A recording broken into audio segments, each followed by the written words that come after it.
This was news we were texting about earlier today. I'm a little surprised, if anything, by the timing. It's not surprising that Derek Carr is going to sign a 4-year deal, Amal, with the New Orleans Saints. 4 years. Remember, the only thing that matters in NFL contracts is the guaranteed cash, right? So it's 4 years, 150.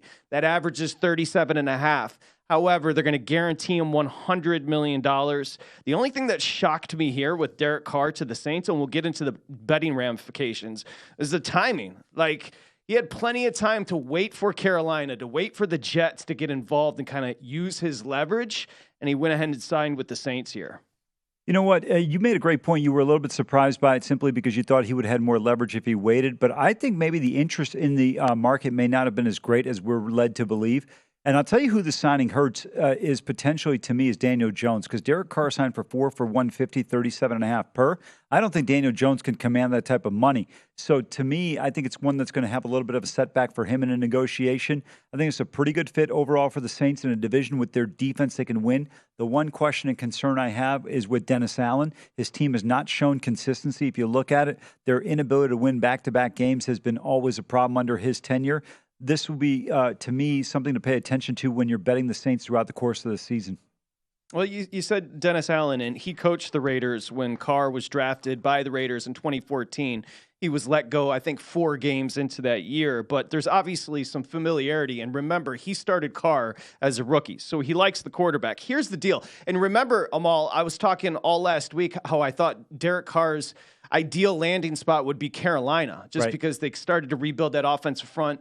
The running game, oddly enough, a different type of running attack once McCaffrey left really became the identity of that team. Conversely, it's a weird spot, the Saints, for Carr, because this is a team that was already sitting $18 million above the 2023 salary cap before the deal was announced. Now, Loomis, in the past, the Saints general manager, is very good with manipulating the salary cap, and there's plenty you can do. For example, they're giving him $60 million, Derek Carr, up front in a signing bonus, so it helps out with the annual.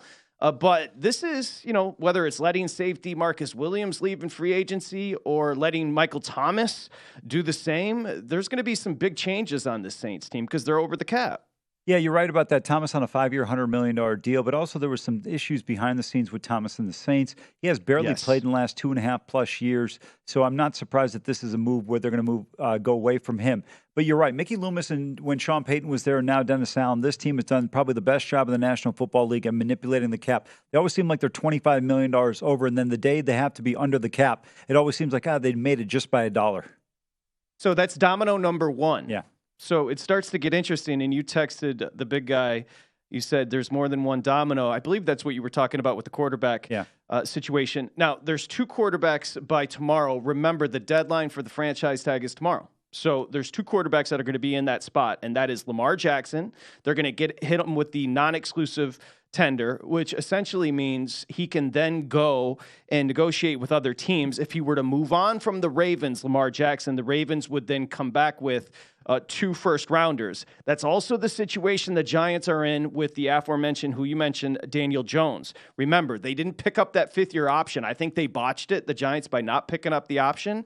They didn't pick it up, so Jones has all the leverage. The Jones camp and the Giants camp, Amal, met in Indianapolis, couldn't get a deal done, so they most likely will hit Jones with the cap as well, the tag as well tomorrow, and if he were to sign with another team, they would come back with 2 first-rounders. Yeah, Patrick, I vehemently disagree with you on the Daniel Jones situation. I don't think the Giants botched it at all. I think Daniel Jones just had a good year. I'm not going to say great because I don't believe he had a great year. I thought he had a good year, solid year.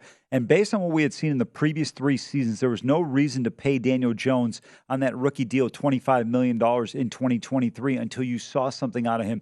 Because to me, it looked like a situation where they could potentially move on from him. Now, that's not going to be the case, or at least appears to be in the short run, not going to be the case. But if I'm the Giants, I am not paying him more than Derek Carr.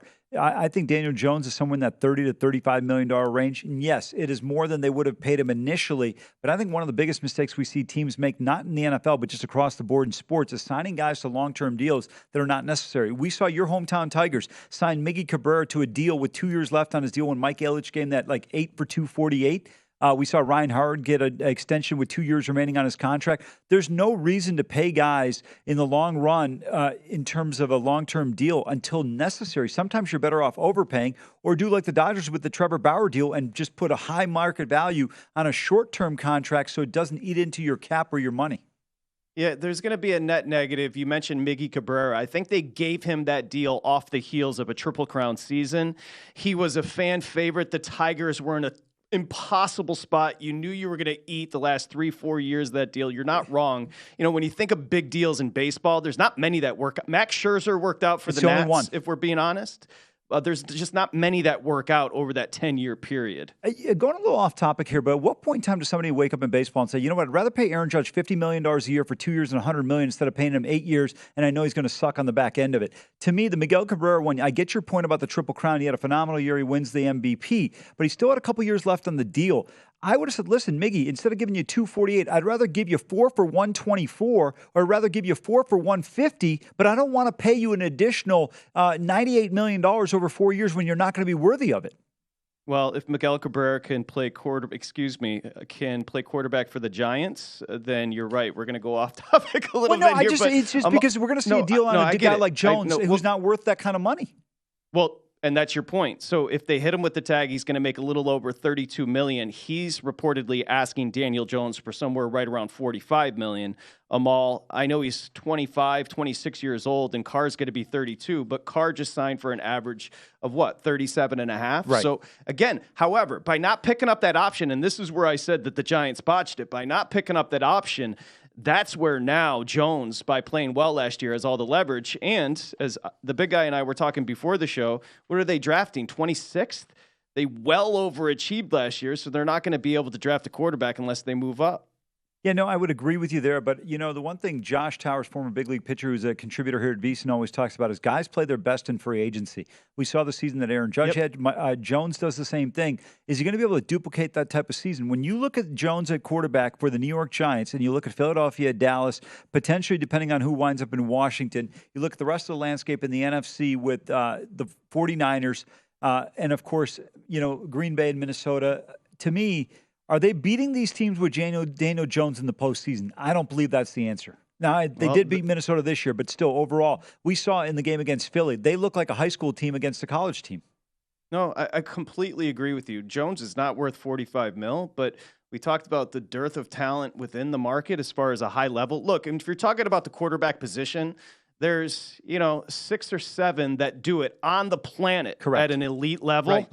There's another 10 that do it really well, and then the rest of it, you're just kind of getting in where you fit in. So it's a really weird market. And the quarterback market resets every year. The next domino, Amal Shah, will be Jimmy G. It looks like the Raiders. Remember, the Raiders are expected to pursue Jimmy Garoppolo. McDaniels, he's familiar with that system, which is a hard system to get a hold of. The current regime, including the general manager Ziegler, was there when Jimmy G was drafted, also in 2014 in the second round. So it makes sense, schematically. I know you're not a huge Jimmy G guy, but we can just talk about why it makes sense here. Schematically, he understands the system. When he's healthy, he has produced. It's a few years, a little bit of a bridge until they figure out their roster and figure out what they're going to do at the position. No, it makes sense. I get why you'd bring in somebody like him in. But, the one thing I will say, Garoppolo is good if you're on a team like San Francisco where there's immense talent around him. And your point about the Giants, I feel like you do the same thing. I would rather pay other guys, a DB, a defensive, an edge rusher, a running back, or someone like that, or an offensive lineman that can really contribute to my team and help me win, even if Daniel Jones is what, I would term as a game manager. And I look at these teams and I go, okay, from our purposes, from a betting standpoint, what are the Giants winning? Okay, maybe you can bet them to make the playoffs. But other than that, you're not betting them to win the division. You're not betting them to win a Super Bowl or the NFC. So if you don't have that one of those 7-8 guys which you referenced and you're correct on, then I'm always looking to acquire that guy because it's very difficult to win in this league. And if you think back over the last 10 years, who's really winning without great quarterbacks, generally speaking, unless you've got an elite defense? Okay, then I'm going to ask you this. What price do you put on Geno Smith? Remember, free agent, wants to stay in Seattle, but he's got leverage as well coming off a great year. You know what? Geno Smith's got, in his mind, he had a great year. In my mind, he had a good year. Geno Smith is a guy that's going to get me to the first round of the playoffs, and he's not going to get me any further. I'm paying Geno Smith 4 years, $120 million. I might guarantee about 60, and I'm not paying him more than that. He doesn't like it. I say, we can help you pack. United Van Lines or Mayflower will give you their phone number. Derek Carr is in the NFC South, and now the Saints are your betting favorites at plus 140. Go to VSiN.com/subscribe to become a VSiN Pro subscriber today.